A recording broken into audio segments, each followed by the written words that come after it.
Hello mga koys, please support in our Miss Universe Philippines Maria Atisa Manalo. Suportahan natin sa pagboto guys. Ganito ang pagboto. Download muna yung Miss Universe app. Then, pipili kayo ng cast your vote. Nandyan. Pero priority natin guys ang people choice, Beyond the Crown, and Best Skin. Pero focus muna tayo sa people's choice. Yan siya guys.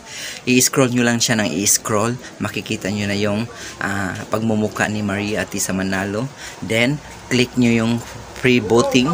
Then, after free voting, magpa-process yung advertisement. 50 seconds down to 0. Right? After ma-process, we can vote again. Suportahan natin guys si Maria Atisa Manalo. Laban niya, laban natin ng buong Pilipinas guys. Please support. Walang katapusan ang pagbuboto. How many as you can. After ma-process, we can vote again. Vote. No, Atisa, laban natin to. Yan guys, makikita yung vote, naka-process siya. Then until maklik nyo na yung vote, magpa-process siya ng pwede rin kayo pumunta doon sa gusto nyo magbabayad. Meron mga pagpipilian ng mga bundle na kung magkano, kung ilan siyang bundle ang dagdag sa boto ni Maria Atisa Manalo. I-claim na natin guys. Suportahan na natin. This is the moment. This is the day. This is the last moment of Maria Atisa Manalo guys. Get vote, then how many as you can. You click again yung get free vote kung gusto nyo free lang. Basta hintayin nyo yung advertisement yan. 50 seconds down to 0.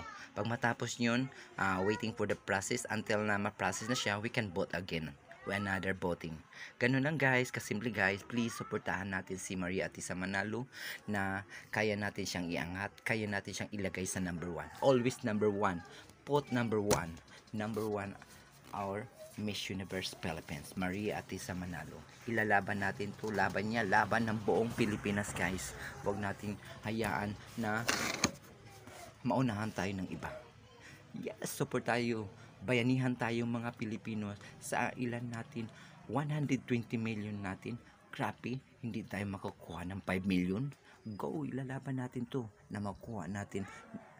Humahabol ang kalaban guys. Kailangan natin lamang pa, as in lamang. O yan, pagkatapos niyan, we can vote again until matapos na yung process niya. We can another